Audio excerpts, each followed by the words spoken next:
Hey there, welcome back to another video. This time it's not a review, it is a wake.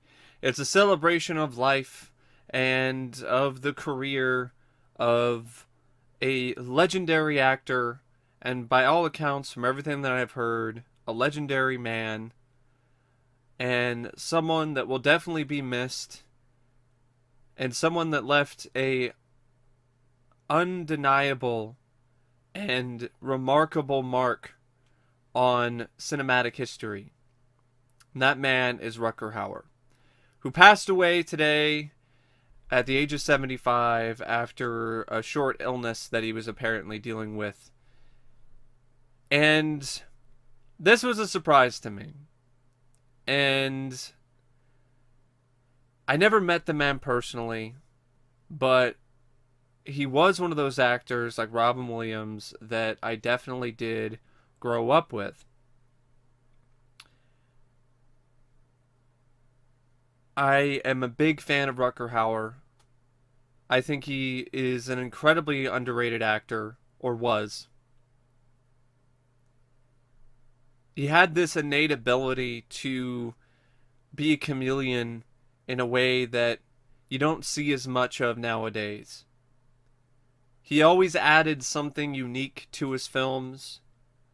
He was able to roll with whatever genre that was thrown at him. He could be effective and excellent in dramas or comedies or horror films or sci-fi epics.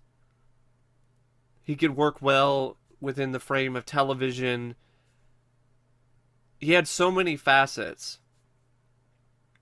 He could play a equally as effective hero as he could a villain.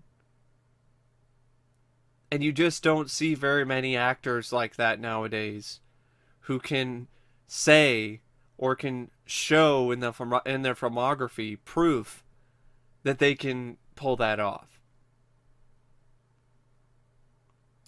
And like I was saying earlier, everything that I've heard about him sounds like he was a really good man.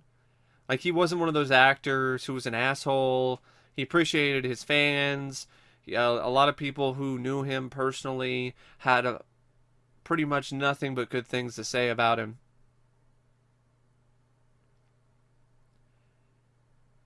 And due to his extensive filmography and the various different types of films that he was a part of, Rutger, like so many other actors who have passed and will pass eventually, he has left his mark in cinematic history. And because of that, he will never truly die. There will never truly be a time where Rutger truly dies, because he's always going to be alive in some way, shape, or form through his films. Still doesn't make the news any less depressing or disappointing to hear that one of your favorite actors has passed. But it's something to keep into perspective. He was also a really brilliant, intelligent man as well. The iconic line of dialogue in Blade Runner where Batty, talks about tears and rain. All those moments will be lost in time, like tears in rain. Time to die. That was all improvised by Rutger. At least the majority of it. There were a few lines of dialogue that weren't, but the whole tears and rain part was all improvised by Rutger on the spot on the set. So that just showed you right then and there, even early in his career, this was a man who was brilliant. He was not only a very talented actor, but he was also a very brilliant mind who could come up with something so iconic right on the spot. And that scene especially is going to have a completely different resonance now that Rutger has passed. Rutger's no longer with us. Watching that scene is going to be even more tragic, because in a way, it's kind of Rutger's uh, way through film to say goodbye to his fans and to the world, really, because sadly it was his time to die in real life. And another thing that really sucks about this, other than him no longer being with us, is that his voice and his his image and his thoughts on films that he was a part of, like Split Second or Wanted Dead or Alive, they have not been those thoughts have not been captured on film. I don't even know if they've been captured on paper, or other films like Blood of Heroes or Wedlock. And that really sucks, because now he's gone. There's no way that any of us are going to know what his thoughts were. There's no way that any of us are going to know what he felt about Split Second, or the fun stories on the set, if he had any to share about that movie. We're not going to know any of that, because he's passed on. So that also really sucks. A lot of people could look at it as being selfish, but I think it's really too bad, not only for his fans, but for Rutger, because you never know. Like, there are a lot of actors who would love to talk about certain films that are obscure in their filmography for the most part, for most viewers, and they never get the chance to share their thoughts on them before they pass away, because no one decides to give them a chance to do so. That's why I think it's important to preserve these memories and these on the set stories and production tales from people who worked on films. It's important. It's a part of cinematic history. We should try to do everything we can to preserve it, instead of wait and keep waiting until it's too late. Because now that opportunity is lost forever. So, what I'm going to do now is I'm going to quickly go through Rutger's filmography. I'm going to give some quick thoughts on some films, the films that I've seen featuring Rutger, or films that I have and I'm kind of curious about. So I haven't seen Turkish Delight. I haven't seen Soldier of Orange. I know Soldier of Orange. I believe that's a Verhoeven film. Yeah, it is. It's a Verhoeven film. I've heard of some of these other ones, like Spetters, but the next film on his filmography, the first film on his filmography actually that I've actually seen, is Nighthawks. He played Wolfgar in that. He was the villain. I thought he was fantastic in that film, and I know definitely wasn't alone there. I thought it was a fantastic performance. And forgive me, I got some allergies going on too, along with some emotions, so it's just kind of a bad combo. So I might be having some sniffles for the rest of this video. So yeah, he was fantastic as Wolfgar. Great villain. Had this just searing on-screen presence. And Stallone, apparently, he tried to cut out as many scenes with Rutger that he could out of the film, because he felt like he was stealing the film from him, which is honestly pretty lame on Stallone's part. And I'm pretty sure if he looked back, if he looked back at what he was doing, he'd feel a little bit bad about that now, especially that Rutger has passed on. But I just think it's kind of crazy that Stallone was so worried about this relative unknown upstaging him in his film. That says a lot about Rutger at that point in time, and how talented he was. And despite how much Stallone apparently trimmed out of the film, Rutger still steals the movie from Stallone. So it didn't matter. Stallone still does a really good job. I think it's a very underrated performance by Sly. But Rutger is the one that really leaves the most, the largest impression on the audience. Forgive me if I kind of stuttered a little bit. Like I said, I'm a little bit emotional. So it's not going to be as polished of a video as usual. Then you have Blade Runner, his iconic role as Roy Batty.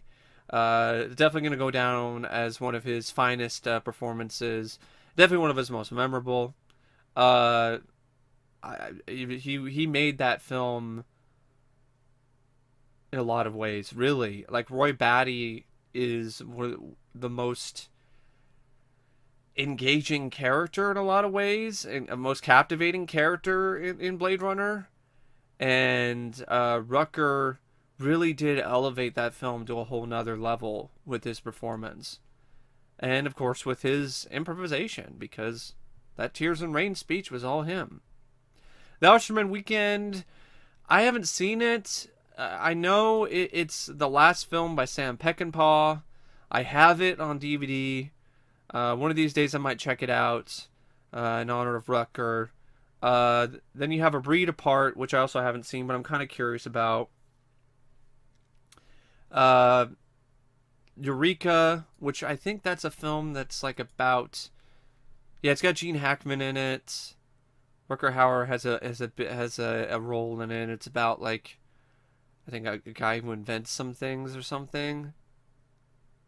He has a Klondike prospector who like makes a lot of money or something. Gene Hackman. I might want to check that out someday just to see Rutger Hauer and Gene Hackman in a film together. Uh, then you have Terror in the Isles, which is just honestly that's one of the first introductions I had to Rutger, other than Blade Runner, was Terror in the Isles, because that's the first time I ever saw a scene from Nighthawks, was in that kind of, it's not really a documentary, it's more of a clip show that features like horror clips and stuff like that, hosted by Donald Pleasance. And for some reason they included clips from Nighthawks in there. 1985 he did Lady Hawk. I remember that one. I know my mom and my stepdad, they were a fan of that one, so I did watch that a few times when I was a kid. I always remember not being super big on Lady Hawk. I would like to revisit that though, in honor of Rutger. I just remember like being on it. I do have it on Blu-ray though. I think it'd probably look really good because the DVD did not age well at all. Then you have Flesh and Blood. I I haven't seen it in a long time, but remember liking it. It's not a film for everybody. I remember it being one of the closest to reality Middle Ages films I remember seeing. Like, it really captured the grimy and dirty atmosphere and feel of that era better than a lot of the other more romanticized renditions of the Middle Ages. Um, it's a Verhoeven film, if I remember correctly. And I first saw it when I rented it on VHS when I was staying with my grandparents in Arizona, because I liked the cover art and I was like, oh, this looks cool. And I did have the soundtrack on cassette at one point in time, but I misplaced it. I don't know what happened to it. I remember getting it at a little bookstore that I was volunteering at when I was living with my grandmother in the Tiger Lake Oswego area in Oregon. And I remember liking the score a lot. It's by Basil Poledouris, who I really love. I think he's a great composer, and he's also passed away. He's been gone for a while. Um, so yeah, Flesh and Blood. I might check that one out for my mini Rutger Hauer marathon, because I'm definitely going to be doing that, folks. After I finish up this 90s pulp hero little marathon with reviews of The Shadow and The Phantom, and I do the latest episode of Talking Cinema, where I'm going to be talking about Comic-Con and new movie trailers and Scream Factory announcements and stuff like that. Then I will be diving right into a Rutger Hauer marathon in honor of the man and his legacy and his films. I'm going to be talking about The Hitcher. I'm going to be doing a review of Blind Fury. Doing another review of Split Second, because that's an older review, and I think I could do a better job now. So yeah, Split Second, Blind Fury, The Hitcher, Wedlock, which is also known as Deadlock, and I think, and Wanted Dead or Alive, and I might add some others in there as well that I'm curious about, like A Breed Apart, or Lady Hawk, or Flesh and Blood. So after Flesh and Blood, he did The Hitcher in 1986, which is, I would say, my favorite film of Rutger Hauer's. I love his performance as John Ryder. He's enigmatic in it. He's terrifying. And I just love the film. It's an excellent thriller with some really intense moments of pure terror. Uh, and then in 1987, he did a really fun, underrated action movie called Wanted Dead or Alive, and that is getting a Blu-ray release coming out this year. Kino Lorber's coming out with the Blu-ray, I think, in the fall. It's got a new remastered print. Sadly, it doesn't have like the interviews with Rutger and the cast from back in the day that's on an old VHS. I don't know why they weren't able to put that on there. Or a new interview with Rutger, probably because they weren't able to get him because he was probably feeling under the weather. Either way, it's just lame. Like, I would have liked to have heard Rutger's thoughts on that as well. Like, not just from back in the day, like his thoughts more currently about Wanted Dead or Alive. But yeah, that's a classic. Fuck the bonus. Then he did Desert Law, which is also known as Beyond Justice, which is like on every Cheap Jack DVD set that you can think of. I haven't seen it though. Blind Fury 1989, which is one of my all-time favorites of his. I love it. It's a lot of fun. It's a blast. I'm really looking forward to revisiting it. Blood of Heroes. Remember that one being pretty good too. I might revisit that one as well. Might add that to the list. Wedlock, which I think is really underrated, in 1991. Really solid sci-fi action movie with Rutger Hauer. Kind of, in a way, kind of Rutger's version of Fortress. It has a similar sort of thing with the neck collar and everything. Past Midnight I haven't seen. I have it on VHS though. Split Second, love it. We're gonna need bigger guns. This is I love that movie. It's such a classic, so underrated. Also really looking forward to watching that again. Buffy the Vampire Slayer. I know my mom liked that movie, but I haven't seen the film in years. Arctic Blue. I think I saw that one time, and it was just pretty forgettable. Surviving the Game, he plays a villain in it and does a great job. He's one of the main bad guys in that film, hunting Ice-T.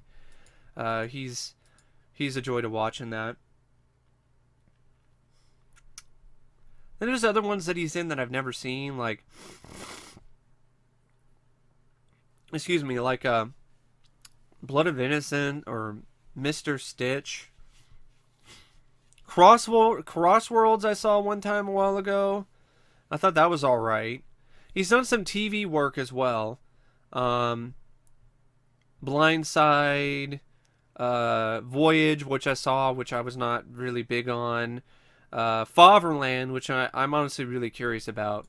Because Fatherland is based on a book that was about an alternate reality that dealt with what if the Nazis did win World War II, and what if their atrocities were covered up after all these years, and the film takes place years later in the 50s, like in the middle of the reign, and like somebody is revealing their secrets, and so there's another alternative way that's displayed to show the fall of the Reich, which I'm honestly really curious about that film. I have it on VHS. I don't think it ever got a DVD release. The rest of the stuff after this is various different like direct-to-video stuff that, you know, I haven't seen or I've heard of, like Precious Find, Mega Doom, Bleeders, Bone Daddy, Partners in Crime. He was in Sin City as a Cardinal Rourke. He was really good in that. Of course, Batman Begins. He was one of the better... it was one of the best performances in that film. Played an unlikable character, but you know, it was a good performance by Rutger. And you know, Dracula 3, which it's really not really much of anything. Dracula 3D with Argento. I haven't seen that yet, though. I know he played Van Helsing in that. Uh, Hobo with a Shotgun, which I still haven't seen. I've heard good things about it, but I haven't seen it yet. Um, so yeah, that's really the. I guess, he was also in Inside the Third Reich, which is a film that's like about Nazi Germany, back in 1982, a TV movie. Um, oh yeah, Salem's Lot. He was Kurt Barlow in the Salem's Lot sort of reboot. Not really reboot, like another adaptation that was on, I think, USA or TNT back in the mid 2000s. I think Rob Lowe was in that one. I haven't seen that yet either. But yeah, that's it's my little trip down Rutger Hauer's filmography. Like I said, I only wanted to give my thoughts on the films that he was in that I've actually seen. I'd rather not talk about films that he was in that I haven't seen because I wouldn't have much to say. But yeah, this news definitely blows. It sucks. Um, and Rutger, he will absolutely be missed. Rest in peace, Rutger. And hopefully, all those moments will not be lost in time, like tears in rain.